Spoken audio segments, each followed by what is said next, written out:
който се прекланяме пред писмеността, знанието и българската култура. Днес не просто честваме буквите. Днес си спомняме кои сме и откъде идваме. Делото на братята Кирил и Методий ни е оставило не само азбука, а и път към просвещението, към доброто, към човещината. Макар днес в Слатина да няма училище, ние помним класните стари, учителите, звънеца, уроците. И нека си кажем честно, помним ги с обич. Те са ни изградили, дали са ни началото. Днес всички ние продължаваме да пазим тези ценности. Това са истинските неща. Сърцето, делото, обичта към родното. Да сме живи и здрави, да се уважаваме и да пазим това, което имаме. Езика си, песните си, обичайте си. Това не се купува, това не се предава. Пожелавам ви на всички здраве, топлина в домовете и буден дух, защото това е нашият път напред. Пожелавам светъл ден на всички!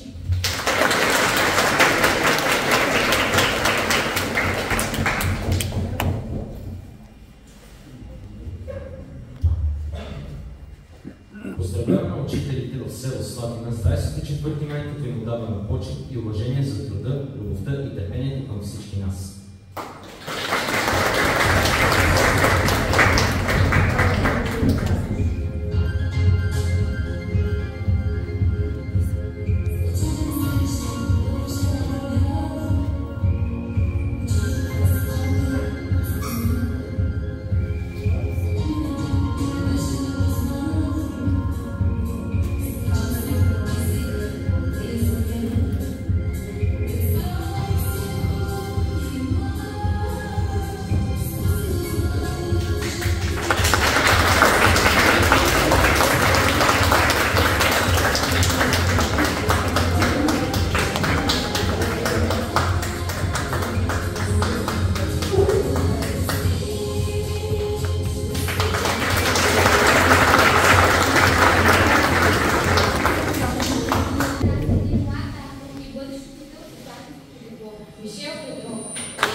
Здравейте на всички!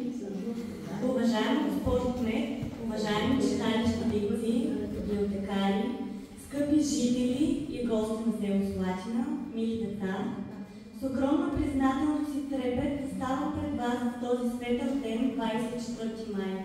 Един от най-скъпите празници в сърцето ми. Празник, който не просто отбелязваме, а изживяваме с всяка частица от душата си. Защото в него живеят корените, духът и надеждата на България. Като учител знам, че едно от най-силните и свещени преживявания е да хванеш ръката на едно дете и да я поведеш по реда с букви. Това не е просто учене, това е раждане на смисъл. Това е първата стъпка към това детето да проговори със своя глас, да мисли със своя ум, да обича със своето сърце. В този миг не просто учим детето да пише, ние го въвеждаме в магията на човешкото изразяване. Словото има сила, огромна сила.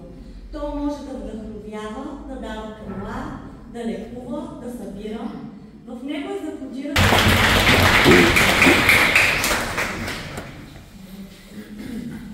Благодарим ти за вдъхновяващите думи.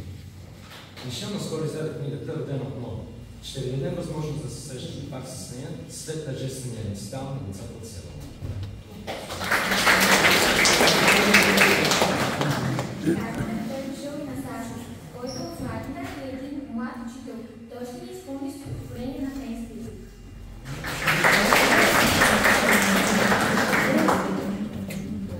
Здравейте, като учител по немски и френски от скромната една година. Много искам да благодаря на читалищното ръководство и на всички, които са тук и са поели по пътя на промяната.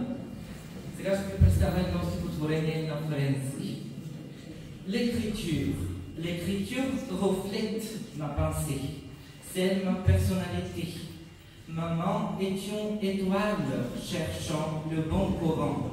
Elle nous ôte le voile pour prier au firmament. Ô création éternelle, tes contraintes sont belles, car elles m'obligent à réfléchir et vaincre les difficultés. Oscillation sans fin entre les lignes de ma main. Je dessine mon idéal pour atteindre le Graal et graver l'aventure d'un pas vers le futur. Mon idée se pétrit. Malaxé par l'écriture, la pensée se nourrit de cet esprit d'aventure, le tracé créateur, et d'une lutte incessante nous ouvre la voie. Ces paroles m'enchantent quand elles me parlent de toi. Io serein s'est échoué sur le bord de ce papier.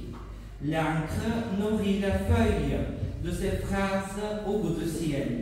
Elle nous réchauffe encore le cœur, même quand le livre s'est refermé.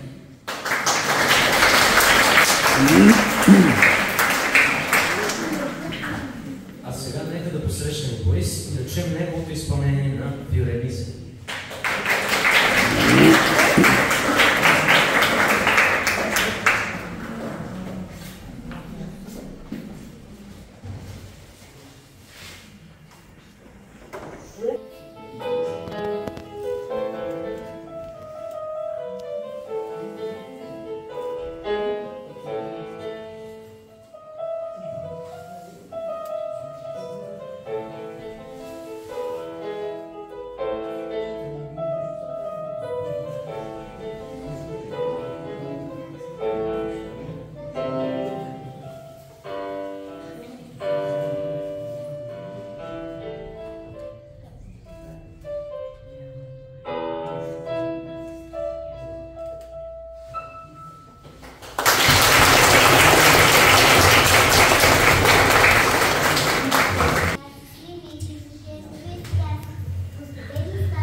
Език на Кирил. Чуча не блее, бе нарисувал маничко дете, после стъпил вълка съчка, нарисувал изхвървена плъчка.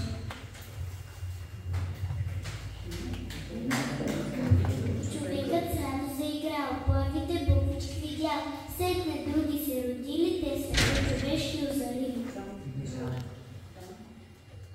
Пишат братчета, сестрички и улички и чертички, накрая подстава, хубава е права.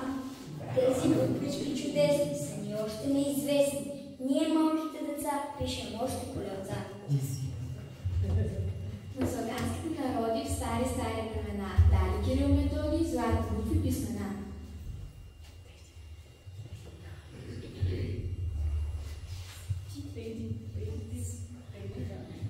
Те ни дали светлината, пазили ни от беда, пишат с тях на децата, българин и свобода. Защото ние дни, когато вие сътворите светлина и книги, много мечове ръжда разяде, но речта ни не умре.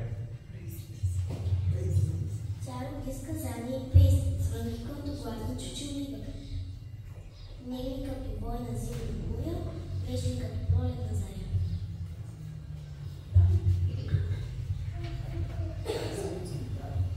Совуци край мене се леят, идат от извор дълбоко, влизат в речта ми и пеят като планински поток. Дай ли двамата брати, азбука стройно в оцек, низали буквички златно с острото паче перце. Родна реч майна сладко, що звучиш на детка на мен, реч на мама е татка, реч, що моли се. Казвам ти, когато пея, в радостни игри ех ти, печер приказки над нея, баба тихо ми реди. Книгата унесен, родна реч и тачести, вилва като не песен, като унесва на мъда. Език свещена на моите деди, език на моите столове вековни, език на тая дето ме роди, за радост не за ядове отровни. Език прекрасен, който е недобър, който пощади от хулиганки. Слушал ли се някой да сега новете на твоя глас да се сладки? разбрали някакъв по-густ, може да си представите гъмкава знаелива. Отминни тонове, какъв разкош, какъв размах и изразито живо. Език ти наш хилядолетен на някакъв велик народ, пренесъл жит през вековете духа на българския род.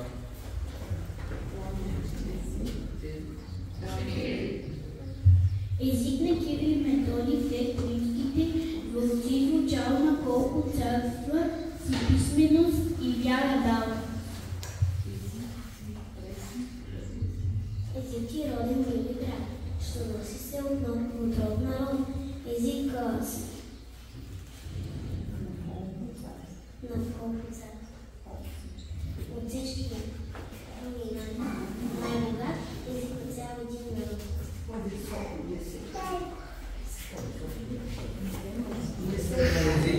Език ти наш хилядолетен на някога велик народ, пренесъл жит през вековете духа на българския род.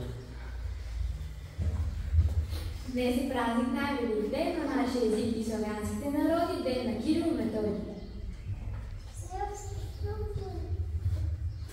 С техни букви всеки ден ние пишем и четем книжки български чудесни с приказки и родни песни. Слава вам, творци велики на славянското писмо, вие очите ми разкрихте за наука и добро. Имената ви свещени, векове покриват с чест, ние всичките славяни с песни ще рисуваме днес.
Честит 24 май на всички!